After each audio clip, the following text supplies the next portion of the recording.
समझती हूँ कि इसमें कोई अतिशयोक्ति नहीं है कि 4 जून को जो रिज़ल्ट आएंगे वह प्रचंड बहुमत भारतीय जनता पार्टी की सरकार बनने जा रही है और आदरणीय प्रधानमंत्री तिबारा प्रधानमंत्री बनेंगे।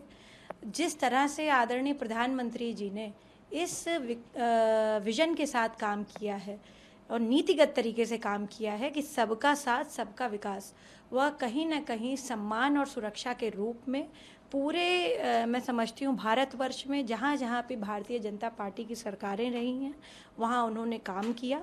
और मैं समझती हूँ क्योंकि मैं उत्तर प्रदेश से हूँ तो आदरणीय प्रधानमंत्री श्री नरेंद्र मोदी जी के विजन से योगी जी ने, यहाँ मुख्यमंत्री उत्तर प्रदेश ने समस्त रूप से जो है जनता को सम्मान और सुरक्षा दिलाने का काम किया है। और इसमें किसी भी तरीके की दो राय नहीं है कि जनता बिल्कुल समझ चुकी है कि भारतीय जनता पार्टी संविधान को बचाने का काम करती है, संविधान के पुरोधा के रूप में उभरी है और जो मैनिफेस्टो में बीजेपी ने लिखा वह उन्होंने डिट्टो करके धरातल पर दिखाया है। तो यह किसी भी तरीके का, मैं समझती हूँ कि जो विपक्ष के इल्ज़ाम लगे हमारे ऊपर वह सब बिल्कुल नाजायज़ इल्ज़ाम लगाए गए और मैं समझती हूँ किसी भी तरीके का लिंग भेद, जाति भेद, धर्म भेद भारतीय जनता पार्टी ने न कभी किया है न आगे करेगी। हमारा जो नारा है और प्रधानमंत्री जी का जो विजन है सबका साथ सबका विकास, वह नरेंद्र मोदी जी आगे भी पूरा करेंगे। और आप देखिए कि 100 दिन आने वाले, उसमें 7 बैठकें प्रधानमंत्री जी ने पहले ही फिक्स कर दी हैं कि किन चीज़ों पर होगी। वह क्लाइमेटिक चेंजेस पर होंगी, पर्यावरण के ऊपर होंगी, क्योंकि हम और आप जब जिंदा रहेंगे, पर्यावरण का जब हमारे ऊपर कुप्रभाव नहीं पड़ेगा तभी होगा। तो उनके पास 2047 तक कैसा हमारा स्वर्णिम भारत हो उसका रोड मैप है।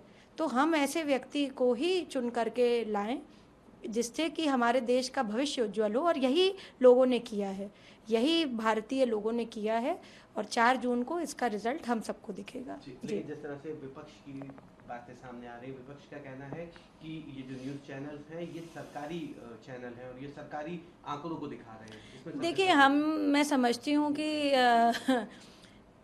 विपक्ष को यह पप्पू मेकिंग बंद कर देनी चाहिए और विपक्ष को यह जानना चाहिए that India is a democratic country. हम एक लोकतांत्रिक देश हैं और मीडिया के बारे में इस प्रकार की बात कहना भी मुझे लगता है गुनाह है।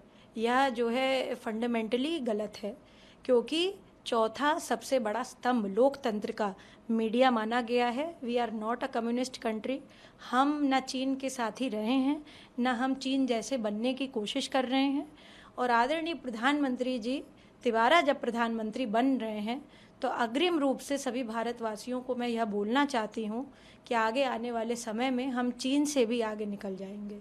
जिस तरह से जो है हमारी ग्रोथ हो रही है, जिस तरह से हमारा इकोनॉमिक डेवलपमेंट हो रहा है, उस तरह से मुझे लगता है हम लोग जो है आगे निकलेंगे।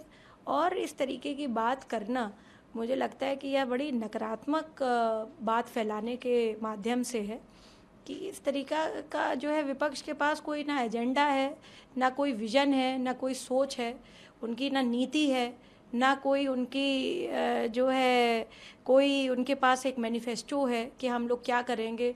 वो बड़े लॉफ्टी आइडियाज़ में जी रहे हैं, बड़े ख्याली पुलाव में जी रहे हैं। तो वह 4 जून के बाद बनाएं और सब, मुझे लगता है कि जो जो बड़े बड़े लोग हैं वो बाहर भाग जाएं जो है अपना छुट्टी मनाने के लिए, क्योंकि यहाँ पे प्रधानमंत्री जी को देशवासियों के लिए काम करना है।